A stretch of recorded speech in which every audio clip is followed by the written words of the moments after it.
샬롬, 귀한 하루를 아침 묵상과 기도로 시작하는 우리 모든 성도님들 위해 우리 주 하나님 아버지와 주 예수 그리스도부터 은혜와 평강이 충만하기를 소망합니다. 우리 오늘 함께 살펴볼 말씀은 시편 34편의 말씀 함께 읽겠습니다. 내가 여호와를 항상 송축하며 내 입술로 항상 주를 찬양하리이다. 내 영혼이 내 여호와를 자랑하리니 곤고한 자들이 이를 듣고 기뻐하리로다. 나와 함께 여호와를 광대하시다며 함께 그의 이름을 높이세. 내가 여호와께 간구하매 내게 응답하시고 내 모든 두려움에서 나를 건지셨도다. 그들이 주를 앙망하고 광채를 내었으니 그들의 얼굴은 부끄럽지 아니하리로다. 이 곤고한 자가 부르짖음에 여호와께서 들으시고 그의 모든 환난에서 구원하셨도다. 여호와의 천사가 주를 경외하는 자를 둘러 진치고 그들을 건지시는도다. 너희는 여호와의 선하심을 맛보아할지어다. 그에게 피하는 자는 복이 있도다. 아멘. 남은 본문은 각자 조금 더 읽으시면 좋을 것 같습니다. 오늘 시편의 말씀은 표제가 아비멜렉 앞에서 미친 채 하다 쫓겨난 이후에 지은 시다. 이렇게 기록되어 있습니다. 근데 여기서 우리가 착각해서는 안 되는 것은 아비멜렉이라는 이름 때문에 뭔가 우리가 아는 사건과 좀 다른가? 라고 생각하실 텐데 그렇지 않고 이 사무엘상 21장 10절부터 15절까지에 기록된 그 말씀의 사건이 맞습니다. 다윗이 모두가 두려워하던 골리앗을 죽인 이후에 사울에게 미움을 사게 되죠. 그리고 사울이 자신을 죽이려고 한다는 사실을 알게 되고 다윗은 사울을 피하여 도망합니다. 도망치던 끝에 블레셋 땅에 들어가게 되는데 그곳에서 다윗을 알아본 사람들이 다윗을 붙잡아 블레셋 왕 앞으로 끌고 갑니다. 그리고 아기스 왕이 다윗을 바라보는데요. 아기스 왕 앞에선 다윗이 그때부터 갑자기 미친 척을 하기 시작합니다. 문 곁에 다가가 괜히 이상한 글씨를 써보기도 하고 침을 질질 흘리면서 자기의 수염까지 침을 흘립니다. 눈을 이상하게 희번덕거리기도 하면서 아기스 왕 앞에서 미친 척을 하게 되죠. 아기스 왕이 다윗의 이런 모습을 보고 신하들을 질책하면서 이렇게 얘기합니다. 이 나라에 미친 사람이 없어서 저 사람을 이 나라로 끌고 오고 심지어 왕궁까지 들였냐? 당장 내쫓아라. 이렇게 다윗은 블레셋 땅에서 쫓겨나게 됩니다. 그리고 이런 상황이 다윗의 고백을 통하여 이제 다윗이 하나님 앞에 감사하며 쓴 시편이 오늘 시편 34편의 시인 것이죠. 그런데 오늘 이 다윗의 시편을 살펴보면 두 가지의 반복되는 행동들이 보여집니다. 첫 번째는 부르짖는 것입니다. 부르짖는 것. 오늘 시편에서는 부르짖다 혹은 구하다 혹은 찾는다 등의 말들로 여러 번 반복해서 등장하는데요. 그렇다면 다윗에게 이 부르짖는다는 것은 어떤 의미를 가지고 있을까요? 다윗은 단순히 하나님께 부르짖지 않았습니다. 그의 부르짖음의 근원에는 항상 믿음이 기초하여 있었는데요. 오늘 본문 4절의 말씀 우리 함께 보겠습니다. 내가 여호와께 간구하매 내게 응답하시고 내 모든 두려움에서 나를 건지셨도다. 아멘. 이 4절 이외에도 찾는 자에게는 부족함이 없다. 혹은 부르짖음에 귀를 기울이신다. 부르짖음을 듣고 환난에서 건져주신다. 라는 이야기가 여러 번 반복해서 등장하는데 이 단어들은 대부분 히필형으로 쓰였습니다. 히브리어 문법 히필이라는 문법으로 쓰임 받았는데 이 히필이라는 문법은 사역의 주체가 누구냐에 대한 이야기를 하고 있습니다. 즉 여기서 사역의 주체에 대해서 다윗은 누가 일하고 계시다는 것을 인식하고 있었습니까? 하나님이 직접 일하고 계심을 인식하고 믿고 있었다라는 겁니다. 이것이 다윗의 믿음의 근거였습니다. 다윗이 하나님께 부르짖을 때, 다윗이 하나님께 구할 때 자신의 삶이 누구로부터 일함을 받고 있다라고 느꼈어요?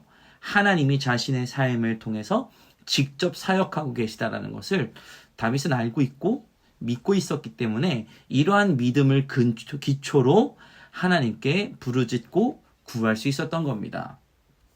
그리고 이 부르짖음이 나타내는 특징들이 있습니다. 그 특징은 무엇이냐면 두려움과 어려움을 동반하는 반복적인 부르짖음이라는 겁니다. 다윗은 여러 번 반복되는 자신의 인생의 어려움에서 부르짖는 연단을 받고 있었습니다. 즉 다윗의 이러한 고백이 그냥 단회적인 훈련에서 완성된 믿음이 아니라 반복된 어려움 가운데에서 하나님을 신뢰할 수 있는 연습을 했다는 겁니다. 그리고 그 연습을 통해서 다윗의 믿음이 점점 완성되어져 가고 있었음을 오늘 우리 말씀을 통해서 확인할 수 있는 것이죠.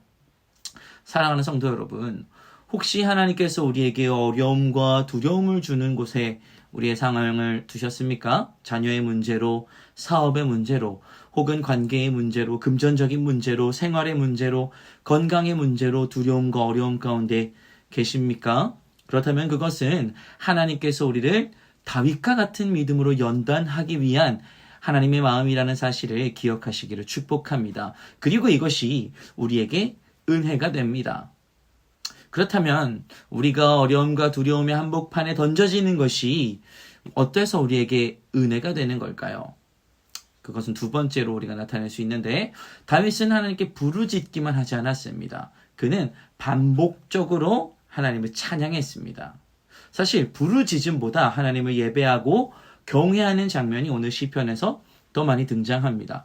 뿐만 아니라 어떤 찬양의 단어들은 미완료 동사로 쓰였는데요. 이 미완료 동사로 썼다라는 건 하나님을 찬양하는 행위를 완료하지 않았다. 즉 영원히 하나님을 찬양하겠다는 의미입니다. 영원히 하나님을 멈추지 않고 찬양하겠다라는 고백이 오늘 시편에 담겨 있는 것입니다.